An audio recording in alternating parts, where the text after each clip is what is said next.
presidente da Câmara dos Deputados, Arthur Lira, defendeu que a Justiça puna parlamentares que tenham incentivado os atos do último dia 8, mas saiu em defesa de 3 deputados eleitos.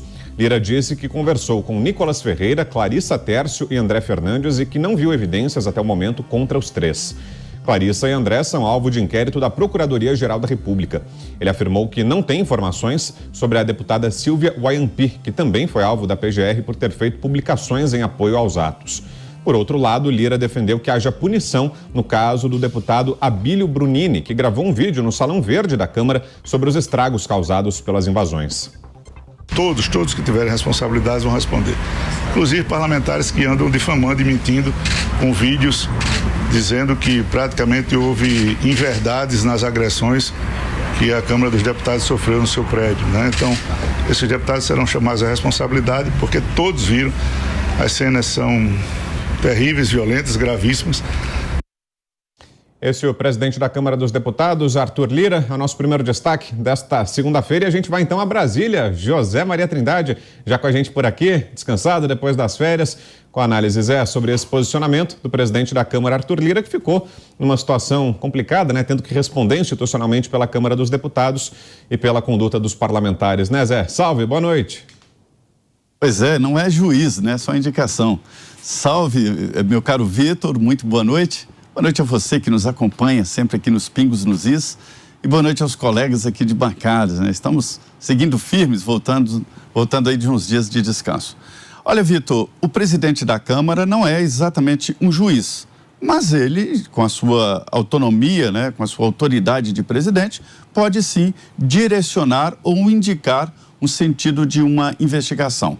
E é isso que ele tem feito. Levou ao Procurador-Geral da República imagens, documentos, me disseram que o processo foi muito recheado de dados, inclusive com imagens próprias da Câmara dos Deputados, um levantamento de tudo que foi quebrado na Câmara, chegaram as lideranças dos partidos políticos, ali evidentemente do Salão Verde, né?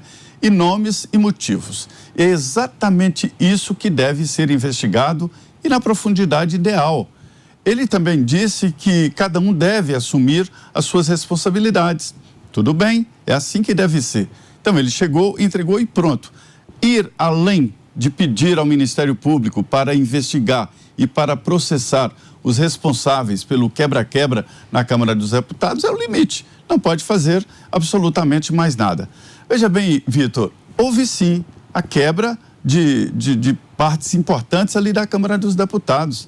Reduzir esta situação é jogar contra inverdades. Houve.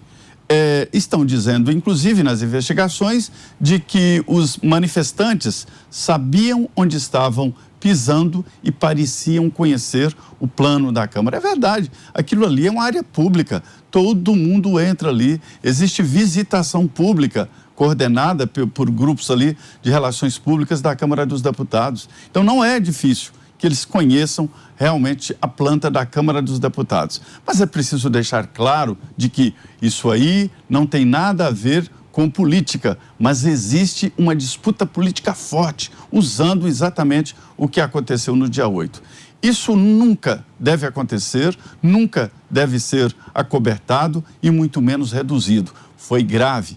Foi grave. Agora, o que é grave também é tomar conta destas manifestações grosseiras, que não são as manifestações de patriotas reais, né? E fazer política com isso. E colocar isso na luta política. E jogar nesse bolo nomes de pessoas que têm uma grande folha de prestação de serviços ao país. Estão, sim, usando esses atos nesta disputa política, viu? Tudo aqui é política realmente. Agora você, Nelson Kobayashi. Boa noite, Kobayashi. Boa noite, Brown. Boa noite, Pavinato, Zé Maria, Mota e toda a nossa audiência. Pois é, como disse aí o Zé, isso já tem sido utilizado, né, nos últimos dias como um instrumento político, de capitalização política. Tem gente que vai ganhar politicamente com isso, tem gente que vai perder, e é um jogo em que está todo mundo nesse cenário interessado de alguma forma. Mas essa manifestação do Lira traz à nossa reflexão uma responsabilidade que até então a gente não estávamos ouvindo falar, que é a responsabilização política. A gente já tem ouvido muitas vezes na imprensa e em todo o noticiário, responsabilização criminal, por óbvio, porque os atos que lá aconteceram de fato são crimes.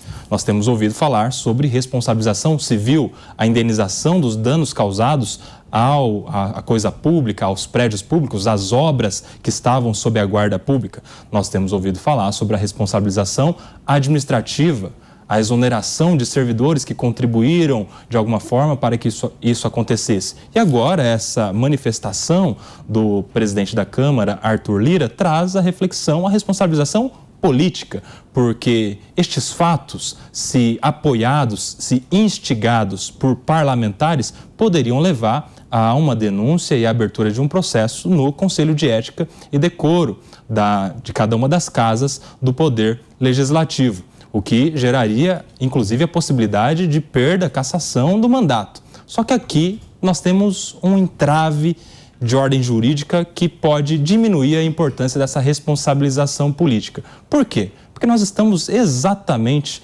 na transição de uma legislatura para outra. Está acabando a legislatura dos últimos 4 anos, está para se iniciar a legislatura daqueles que foram eleitos no último pleito eleitoral. E aí a discussão, o detalhe que faz toda a diferença é que qualquer processo de ordem ética sobre eventual ofensa ao decoro parlamentar só pode julgar os atos praticados durante a própria legislatura. O que significa isso?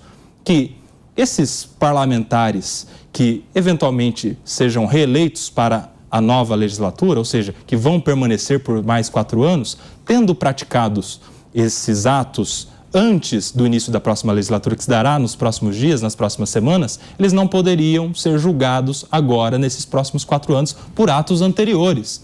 Há uma discussão jurídica muito forte nisso. Há quem defenda a possibilidade, sim, até pela extensão, pela importância, pela gravidade desses fatos que aconteceram no dia 8. Mas, por outra ordem, aí a gente tem um histórico, vários precedentes de decisões que impedem que haja um julgamento de fatos anteriores à legislatura, o que diminui muito a importância da responsabilização política. Então, provavelmente, nós não teremos parlamentares perdendo o mandato por ofensa ao decoro parlamentar por estes atos acontecidos no dia 8. Mas fica uma reflexão. Quais são esses parlamentares? Se eles participaram, de fato, merecem toda a atenção das autoridades que investigam este caso.